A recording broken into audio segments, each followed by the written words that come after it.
સમગ્ર ગાંધીધામમાં વરસાદ બાદ સર્જાયેલી બિસ્માર રોડ રસ્તાની હાલતથી લોકો પરેશાની ભોગવી રહ્યા છે, ત્યારે આજરોજ ગુરુકુલવાસીઓએ જવાબદારોને જાગૃત કરવાના પ્રયાસના ભાગરૂપે થાળી વગાડીને ઝંડા ચોકથી શરૂ કરીને ગાંધીધામ મહાનગરપાલિકાની કચેરી સુધી રેલી કાઢી મોરચા સ્વરૂપે રજૂઆત કરી હતી। જો કે કોઈ જવાબદાર કચેરીમાં હાજર ન મળતા નારાજ લોકોએ સૂત્રોચ્ચાર કર્યા હતા। મનુભાઈ રણછોડભાઈ, વોર્ડ નંબર 9 થી હું 2010 થી ગુરુકુલથી કાઉન્સિલર છું। 2 ટર્મથી મારી વાઇફ કાઉન્સિલર છે। સાહેબ, ગુરુકુલની સમસ્યા છે ને કે રોડ રસ્તા, જ્યારે પણ મેઇન રોડ બન્યો ત્યારે પણ આંદોલન કરવું પડ્યું। સૌથી વધારે ટેક્સ ભરતો વિસ્તાર જો કદાચ આટલો દુઃખી હોય તો બીજા કદાચ વિસ્તારમાં શું કામ શક્યતા છે? લીગલી અત્યારે ગ્રાન્ટ છે, બીજું કાંઈ કદાચ શક્યતા ના થાય તો રોડના ખાડા તો પૂરી શકીએ મલબાથી। મારો એક જ ઉદ્દેશ છે કે પબ્લિકને શું કામ આટલો જે કંઈ હશે, મેન આખા ગાંધીધામમાંથી ટોપ લેવલ ઉપર ટેક્સમાં ગુરુકુલ ભરે છે। સાહેબ, ભાજપમાં લોકસભામાં જેટલું પણ વોટિંગ થાય એમાં 100 મત અગેન્સ્ટ જાય, બાકીના મત બીજેપીને જાય છે। લોકસભા, વિધાનસભા અને સાહેબ ફર્સ્ટ ટાઈમ ગુરુકુલના સહયોગથી 40 વર્ષમાં શાસન બીજેપીને મળ્યું છે, પણ સાહેબ એની કોઈ કદર નથી। સાહેબ, અમારી મિસિસ હોય સત્તા નથી એટલે સત્તા વગર અમે પણ શું કરીએ? અત્યારે કર્મચારી કે વાલમેન મેસેજ નથી આપતા કે પાણી સપ્લાય કરીએ, અમે સામેથી કહીએ છીએ ભાઈ શું સમસ્યા છે, ત્યારે એ લોકો મેસેજ આપે છે કે ટપ્પર ડેમથી લાઈન તૂટી જશે, પાણી 2 દિવસ નહીં મળે છે।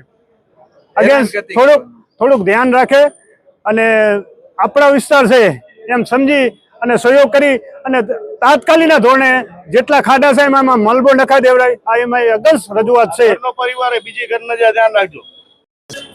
આજ રોજ મહાનગરપાલિકા ગાંધીધામ જેને મહાનગરનો દરજ્જો આપ્યો, તમે જોઈ શકો છો અત્યારે કેવી પરિસ્થિતિ આખા ગુજરાતમાં થઈ રહી છે। એ પ્રમાણે અમારે આજ ગુરુકુળ વિસ્તારની અંદર એવડા મોટા મોટા ખાડા છે, જે રોડ દર વખતે સ્કૂલને કેટલી બસો જાય છે, રિક્ષાઓ જાય છે। આગામી દિવસોમાં ત્યાં પલટીઓ મારી છે, હોસ્પિટલમાં દાખલ છે, ચીફ ઓફિસર માટે પોલીસ ફરિયાદો થઈ છે, તે છતાં કોઈ આ જાડી ચમડીવાળા કોઈ દાદ દેતા નથી। પછી આમને શું કહે છે કે તમે અમારી કને રજૂઆત કરવા આવે, તમને પ્રોસેસ સમજાવે કે અમે આવી રીતે ગ્રાન્ટ લઈને આમ કરીને તેમ કરે, ત્યાં સુધી માણસો મરી જાય, એ જવાબદાર કોણ થાય? આ દર વખતે અમારે આમને એમ પોતાના રોજગાર ધંધા મૂકીને આવવું પડે છે।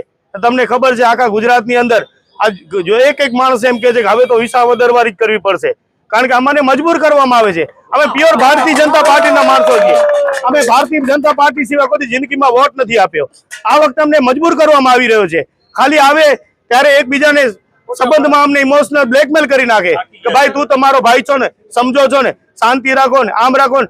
સાહેબ, મારી દીકરી ખુદ પોતે બીમાર હતી, ચીફ ઓફિસર માટે પોલીસ ફરિયાદ કરેલી છે, શું તમે વાત કરશો? આ કોકની છોકરી બિચારી ખડામાં ડૂબીને મરી જશે, એટલા પાણી ભરેલા છે, એક્સિડન્ટમાં કે ભાંગી જશે, આની જવાબદાર કોણ? અમે રજૂઆત કોને કરવા જઈએ? અત્યારે આખો ગુરુકુલ એરિયા અહીંયા નગરપાલિકામાં, આ મહાનગરપાલિકામાં તમે જાઓ, ચેમ્બરની અંદર ડેપ્યુટી કલેક્ટર તાળું મારી ભાગી ગયો છે। ક્યાં ગયા ભાઈ? ડેપ્યુટી કલેક્ટર પોતે ભાગી ગયા છે, ચીફ ઓફિસર નથી, કોઈ જવાબદાર વ્યક્તિ નથી, એન્જિનિયર બેઠા છે એસી માં, એન્જિનિયરને પૂછો દરેક રોડ માથે તમારા બોર્ડ લગાવો, અમને ખબર પડે કે રોડ બનાવે કોણ છે। આગામી દિવસોમાં અમે ગુરુકુલ વિસ્તારની અંદર લોક ફાળો કરીને રોડ બનાવ્યો છે। સાહેબ, શરમ કરીને બુડી મરો, તમે અધિકારીઓ છો કે શું છો? તમને એટલી શરમ નથી આવતી? લોકો પોતાનો ફાળો કરીને રોડ બનાવે છે, તમે ટેક્સ ઉઘરાવવા માટે તો નોટિસો કરો છો, મોટા બેનર લગાવો છો, ટેક્સ ભરો। એક ગુરુકુલ વિસ્તાર એવો છે આખા ગાંધીધામમાં ટેક્સમાં ફર્સ્ટ નંબર આવે છે, જંત્રી પણ અત્યારે ગુરુકુલની અંદર વધારે છે। તમે માનશો નહીં, ત્યાં હોસ્પિટલો આવી છે, ત્યાં સ્કૂલો આવી છે, ત્યાં સારા સારા પોસ્ટ વિસ્તાર છે। જો પોસ્ટ વિસ્તારની હાલત આવી થાય તો બીજાની કેવી હાલત થતી હશે? તમે અત્યારે જો કોઈ પણ અત્યારે કોઈ વાહન વ્હીકલ હલાવો છો તો હર મહિને અમારા 10,000 તો વાહનનો મેન્ટેનન્સ આવે છે, કોણ આપશો? અવર જવર 6,000 બાળકો રોજના કરે છે, તો આ લોકોને નથી દેખાતું? હવે આ બધા મજબૂર થઈને એમ કે છે કે અમે વિસાવદરવારી કરશું। હવે તમે જવાબ આપો, અમે ભારતીય જનતા પાર્ટીના આમ કહો તો ખોરામાં બેઠા છીએ એવા છીએ, હજી સુધી એના અગેન્સ્ટમાં કોઈ ગયા નથી। આ દર વખતે આમને મને ત્રાસ આપશે તો અમે ક્યાં જશું? અમને ઘણા બધા રાજકીય પક્ષ ફોન કરે છે, વિરોધ પક્ષ ફોન કરે છે, બધા ફોન કરે છે, તો અમે એમ કહીએ છીએ કે ના ના સાહેબ, ભાજપ સારો છે, થઈ જશે થઈ જશે। હવે અમને નથી લાગતો, એના માટે ભરોસો નથી, કારણ કે તાળા મારીને ભાગી જાય છે। તમે જો તો ખરા, તમે એ જગ્યાએ તમે સીન લેજો, તમે પોતાને અફસોસ થશે કે આવી પરિસ્થિતિ વચન આપીને ધારાસભ્યશ્રીએ આવેલ નથી. વચન આપેલું છે ધારાસભ્યશ્રીએ. શું આવશે? અત્યારે પરિસ્થિતિ એવી છે, ભ્રષ્ટાચાર દુનિયાભરનો છે. આ કાઉન્સિલર અમારી પાસે અહીંયા હાજર છે. જો આ કાઉન્સિલર ના પતિ છે. કાઉન્સિલર ના પતિ છે. આટલા વર્ષોથી ભારતીય જનતા પાર્ટીમાં ચૂંટાયેલા આવે છે. અત્યારે એમની પરિસ્થિતિ એટલી ખરાબ છે, એરિયાની અંદર માણસો એક માણસો રાતે 2 વાગ્યાના ઘરે આવે છે. અત્યારે પોતે થાળી વગાડીને મારે આવે છે. તમે વિચાર કરો. તમને આ પ્રમાણ આપું છું. આ ભારતીય જનતા પાર્ટીના એમના પતિશ્રી આપણે એમના પત્ની કાઉન્સિલરમાં ચૂંટાયેલા છે. ત્યાં અમારા મનુભાઈ કાઉન્સિલર આ ઉભા છે. એમને ઘણી બધી રજૂઆતો કરી. મનુભાઈ આવો અહીંયા. આ ઘણી બધી રજૂઆતો કરી. અમારા રનિંગ કાઉન્સિલર છે. એમને ઘણી બધી રજૂઆતો કરી. સાહેબ, આ લોકોનું કોઈ સાંભળતું નથી. હવે કે અમે જઈએ તો ક્યાં જઈએ? જરાક અમે કાંઈક આડાવરા કરીએ, કોઈક સમાચાર દેશે, વિસાવદર વગર કરશે, ત્યાં ફોન આવી જાય, એ ભાઈ શાંતિ રાખો, તું તો મારો ભાઈ છો, આ તો મારો મામાનો દીકરો છે, ફઈનો દીકરો છે. સાહેબ, ઓલા ખड्डाમાં માણસો મરી જાય ત્યારે કોઈ હગું નથી થતું.